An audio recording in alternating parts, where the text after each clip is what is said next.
Okay, A's fans, we saw Jacob Wilson selected in 2023, sixth overall. Here he comes already in 2024 to the show. It's prospect profile time. Yeah, we'll get into it all right now. What does he look like in the minors? What could he look like in the bigs?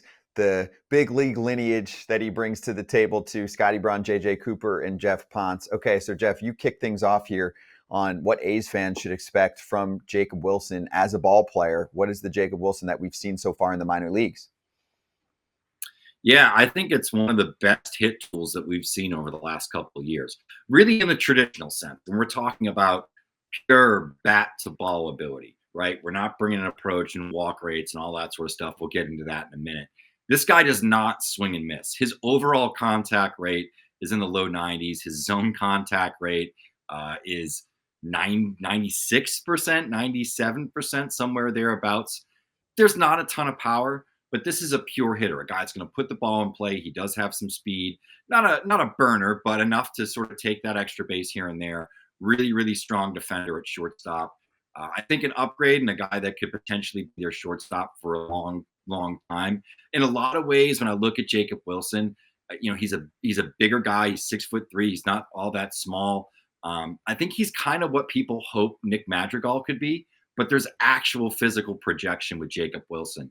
I don't know if he ever becomes like a 15 or 20 homer guy or anywhere in that range, but maybe low double digits, and is a guy that hits 300 and challenges for batting titles, and is a good sort of natural hitter in that sort of traditional sense.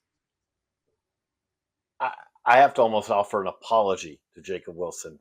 I thought I was familiar with his game. I was not familiar with your game. I thought that the bat to ball skills were good, but I didn't realize how good they were. I thought coming out of the draft, I was a little bit worried about the offensive profile. Going out and hitting 450 in Double A right away in your first full pro season. Okay, maybe I was a little bit off on that. Like Jeff said, this is a pure hitter.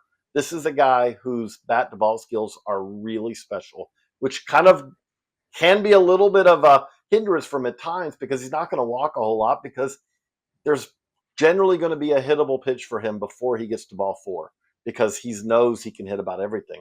But the thing that also does jump out is just how, which shouldn't be a surprise, but how well refined he is, how advanced he is. This is the son of a big leaguer. This is the son of Jack Wilson, a guy who had a solid career in his own right.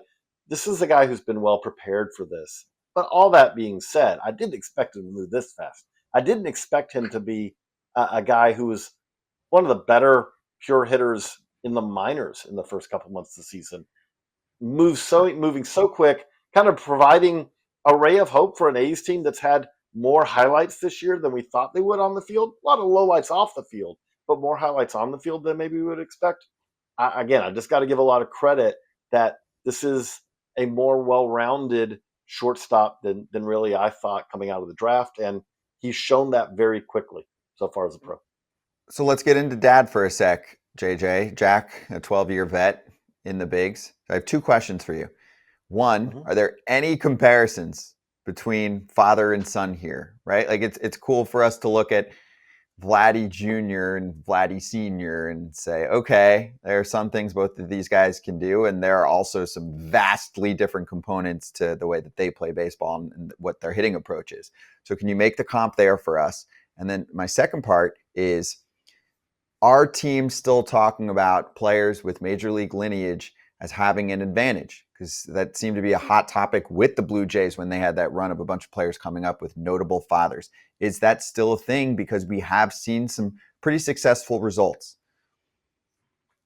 Okay, taking your first question first, I actually think this is one of those where there are more similarities than you would expect. I think the A's are hoping that Jacob might be a little bit more of an offensive impact than Jack, which is kind of also, though, the different eras we're in. I think that Jack played in an era where the expectations offensively for infielders and middle infielders especially were less than they are now. Now, a lot of years we have the shortstops basically hitting as well as left fielders as a whole in the majors. But I do think that this is a case where, like father, like son's a little bit closer than it is in some of the other cases. And then to your second question, it's always an advantage. It's not something that you want to get overboard with. We've had a lot of other players where, okay, the son gets drafted and doesn't end up turning out to be nearly what the father was. It happens kind of both ways. But that being said, the thing that stands out to me every time that you see one of these sons of a big leaguer, there's a little bit less awe there. There's a little bit more self assuredness that kind of is a nice foundation in a sport that will rip on any shred of assuredness you have out of you, because you're going to go in slumps. You're going to have times where you feel like you could never get another hit, or you could never get another out if you're a pitcher.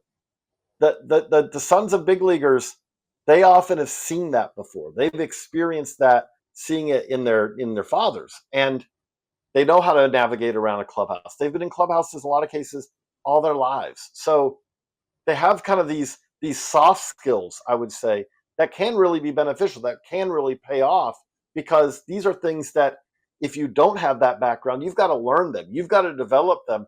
Well, these guys, already have that in their back pocket. And I think that can be an advantage, and that can really pay off. And sometimes also speed your ascent, because you've already checked these boxes that other players still have to learn. We've just seen it consistently with a lot of these guys that move pretty quickly throughout the minor leagues that, are sort of legacy MLB players. And I think a lot of it is certainly their comfort and the fact that they grew up around a clubhouse. I think the other side of it too, though, is genetics. I mean, these are guys who were, major leaguers. It's sort of predisposition. They have the physical characteristics and, some of those abilities that just normal human beings aren't necessarily, brought up with.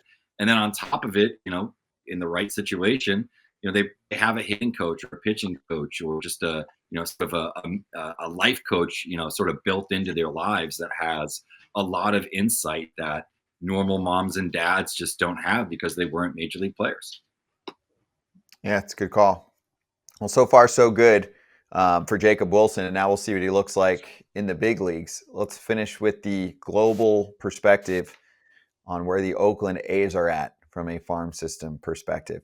It feels like they've been rebuilding for a while. It's actually not as long as it feels, if that makes sense, JJ. It just feels like we've been in this era where fans are getting kicked to the curb based on the team moving to Sacramento, but it wasn't that long ago where they were a competitive franchise.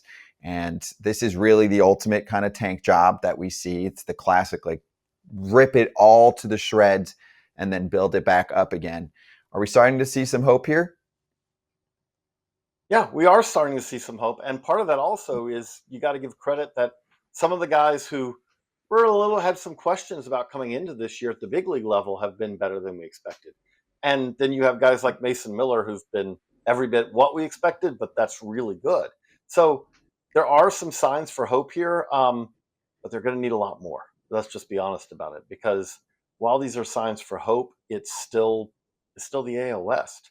It's still a division that has, I know the Astros have, been less in the early going than everyone expected, but this is still the home of the defending World Series champs and the Rangers. This is the Astros. This is the Mariners, who have a great rotation. This is we have the Angels, so maybe you can catch them. But this is a division where, if a lot of teams that are really tough, a lot of teams that have some really strong cores, and we're still talking about with this A's group, they need the Wilsons, they need the Mason Millers, they need, whether it's Joe Boyle or, Joey Estes or somebody, they need a whole lot of guys to step up to be that next core, because they've kind of been coreless for a while. Mm-hmm.